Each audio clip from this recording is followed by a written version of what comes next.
사춘기 아들의 뇌가 가지고 있는 가장 큰 특징, 다른 사람이 되어가는 거예요. 문을 쾅 닫고 들어가고 갑자기 화가 나 많은 부모님들이 상처를 받는 일들이 많습니다. 하지만 아들들이 무엇이 잘못됐다는 것이 아니라 뇌가 현재 그런 발달의 상태에 있다라고 하는 것을 생각하시면 조금 안심이 되시지 않을까라는 생각이 듭니다.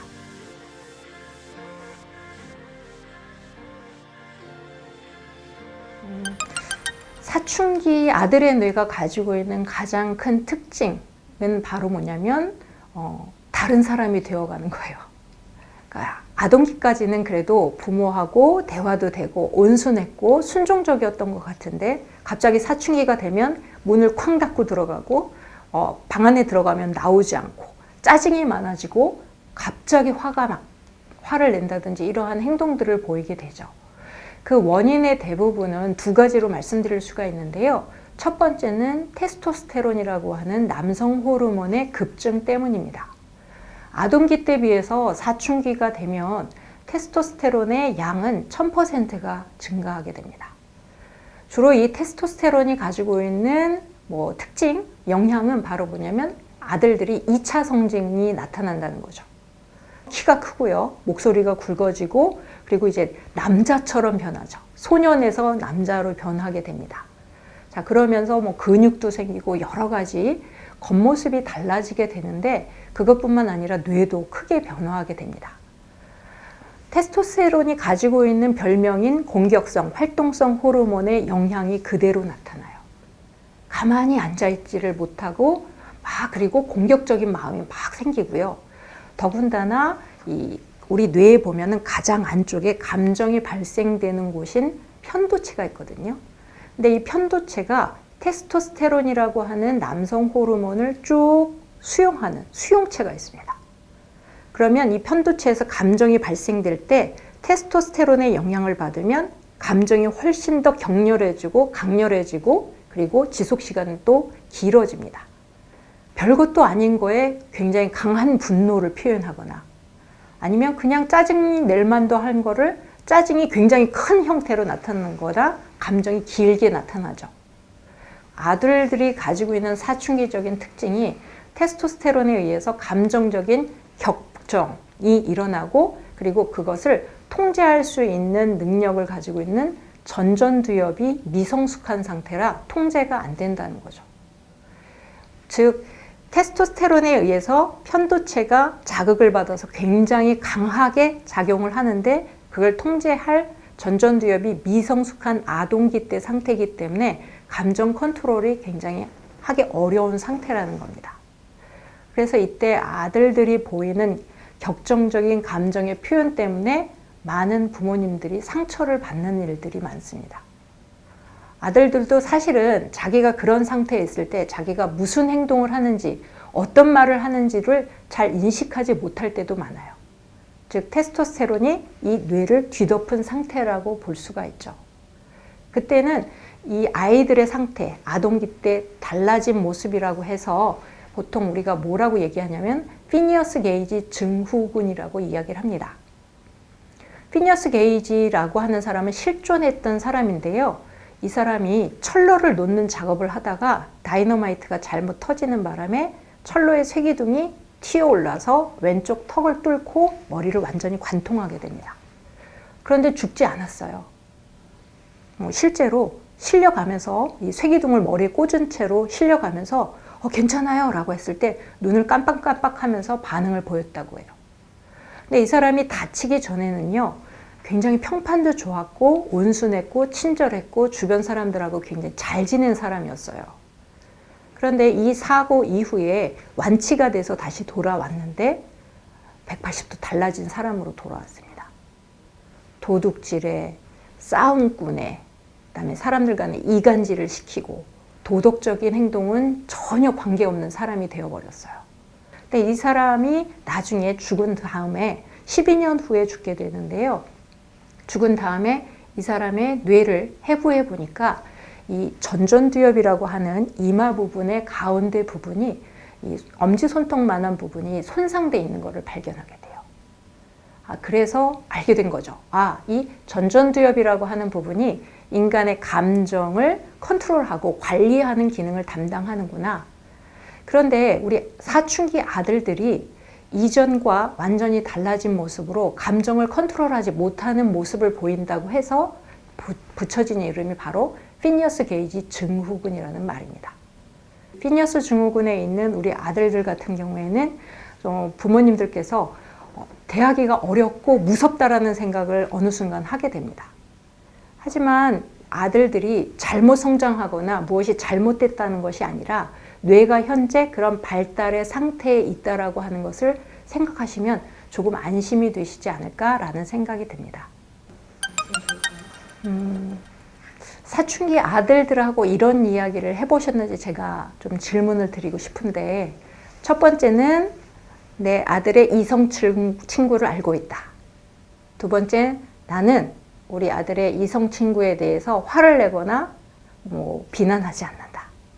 세 번째, 나는 우리 아들하고 성이나 혹은 어떤 섹스와 관련된 행위나 혹은 임신이나 피임이나 이런 부분에 대해서 미화하거나 추상적으로 다루지 않는다.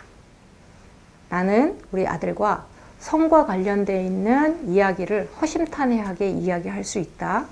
혹은 나는 우리 아들과 임신과 출산에 대해서 이야기를 하고 피임 방법에 대해서 이야기할 수 있다. 그리고 나는 우리 아들이 인터넷이나 또래로부터 얻는 성적인 지식이 얼마나 위험한지 알고 있다. 자, 제가 이제 쭉 질문 혹은 이제 이 말씀을 드렸는데 이거에 대해서 어떻게 생각하시는지 궁금해요. 사실 우리 아들하고 특히 사춘기 아들하고 성에 관련해서 이야기를 나누기 위해서는 이 내용들에 대해서 먼저 숙지하고 계셔야 합니다. 그리고 이것을 내가 우리 아들하고 대화를 하겠다라고 하는 마음의 결심을 하셔야 돼요. 가장 사춘기 아이들한테 위험하게 노출되어 있는 게 바로 뭐냐면 인터넷이나 모바일 혹은 SNS를 통해 갖고 잘못된 성적인 지식을 얻는 거예요. 혹은 또래로부터 얻는 지식도 굉장히 잘못된 내용들이 많죠. 제가 청소년 아이들하고 상담을 하다 보면 아이들한테 제가 그냥 자연스럽게 물어보거든요. 네가 알고 있는 것에 대해서 이야기해 주렴 라고 했을 때 정말 말도 안 되고 터무니없는 관련된 이야기들을 정말 많이 해요. 그래서 물어보죠. 그건 어디서 알았어? 그러면 친구가 알려줬다. 혹은 인터넷에서 봤다. 혹은 유튜브에서 봤다. 이런 이야기들을 많이 하거든요. 이런 것에 대해서 실제로 정확한 정보를, 그리고 아이가 알아야 하는, 우리 아들이 알아야 하는 건강한 정보를 제공해 줄 수 있는 것은 성숙한 어른밖에 없습니다. 그런데 그런 이야기를 갑자기 어느 날 아들 이리 와봐, 앉아봐, 엄마하고 오늘 성에 대해서 한번 이야기를 해보자 라고 하면은 아마 100% 아들들은 다 도망갈 거예요. 그러니까 어느 날 갑자기 심각하게 얘기할 것이 아니라 아주 자연스럽게 평소부터, 아들들이 지금 어리다고 한다면 어릴 때부터 성과 관련된 이야기를 나누는 것이 중요합니다. 텔레비전을 보면서 남녀들의 이러한 애정행각이라든지 이런 모습을 보면서 야, 너는 어떻게 생각해? 저런 행동을 너도 하고 싶어? 하고 싶은 친구 있어? 여자친구가 있다라고 한다면 여자친구하고는 요새 어딜 가는 걸 좋아해? 너희가 가장 좋아하는 핫한 장소는 어디니? 이런 이야기들을 하면서 좀 자연스럽게 아들하고 이런 이야기를 나눌 수 있는 이 분위기를 만들어 주시고 조성을 해 주셔야 이러한 성과 관련돼서 아이들한테 심각한 이야기가 혹은 심각한 일이 발생했을 때도 나눌 수 있는 그런 부모 자녀 관계가 형성될 수 있습니다. 제가 이제 아들의 뇌를 가지고 부모님들 대상으로 한 강연회를 많이 하거나 혹은 상담을 하게 되면 종종 듣게 되는 아주 흥미로운 질문이죠. 아들의 뇌를 이해하면 남편의 뇌를 이해하게 될까요? 이런 이야기를 많이 하시는데요. 남녀가 가지고 있는 생물학적인 특성과 차이이기 때문에 아들의 뇌를 이해를 하고 나면 남편의 행동들도 어느 정도 이해가 되고 수긍이 간다고 생각이 돼요. 특히 이제 청각 피질이 좀 시각 피질에 비해서 약하다거나 감정의 언어 표현이 조금 여성과 속도가 다르다거나 예전에 그런 책 많이 보셨을 거예요. 화성에서 온 남자, 금성에서 온 여자 이런 책들을 많이 보셨을 텐데 그 책은 심리학적으로 겉으로 보이는 행동들의 표현인 거고요. 그러한 차이의 출발은 바로 뇌에 있다 라고 생각을 하시면 될 것 같습니다. 그래서 궁극적으로는 아들의 뇌를 이해하게 되면 남편의 뇌도 이해할 수 있다 라고 말씀드릴 수가 있겠네요. 사실 이 아들의 뇌라고 하는 책을 쓰게 된 이유이기도 한데요. 우리 어머니들을 만나게 되면 왜 아들이 도통 말귀를 못 알아듣는지 이해를 못 하겠어요. 제가 나를 무시하나 봐요. 혹은 제가 왜 저러는지 도대체 이해할 수가 없어요. 이런 말씀을 하세요. 그런데 그런 말씀을 하시다가 결국은 속상해 하시고 나중에는 항상 자책을 하십니다. 내가 잘못 키웠나 봐요. 내가 잘 모르나 봐요. 이렇게 자책을 많이 하시거든요. 그런데 아들들을 이해하시고 아들들을 누구보다도 사랑하시는 분은 바로 우리 어머니들이죠. 그래서 그 공격도 본인을 향해서 하시는 거고요. 내가 잘못했다라고 말씀을 하시죠. 그러니까 그 사랑하는 마음이 결국은 아들을 탓하는 게 아니라 자기 자신을 탓하시는 거거든요. 그런데 지금까지도 제가 볼 때는 제가 우리 어머니들을 만났을 때 느끼는 것은 너무나도 최선을 다하고 있고 잘하고 있고 그리고 자신감을 가지셔도 된다라는 거고요. 근데 아들들을 잘 이해하고 깊이 이해하고 공감하기 위해서 필요한 지식을 공부하시고자 하는 의욕들도 많으시기 때문에 이 내용을 좀 공부하시다 보면 아들들하고 더 가까워지실 수 있을 거라고 저는 생각이 들어요. 자, 그리고 뇌는 훨씬 긍정적이고 희망적인 거는 노력하면은 좋아질 수 있습니다. 우리 어머니들께서 우리 아들이 언어적으로 좀 감정을 잘 드러내면 좋겠다. 자기가 가지고 있는 어려움을 나에게 말해주면 좋겠다. 라고 한다면 그런 부분에 대해서도 계속해서 언어적으로 같이 연습하고 표현해 줄 때 더 좋아질 수 있고 언어도 발달할 수 있다는 거죠. 그래서 저는 우리 어머님들 지금 잘 하시고 있다. 걱정 안 하셔도 된다. 위축되지 마시라. 자책하지 마시라고 꼭 말씀드리고 싶습니다.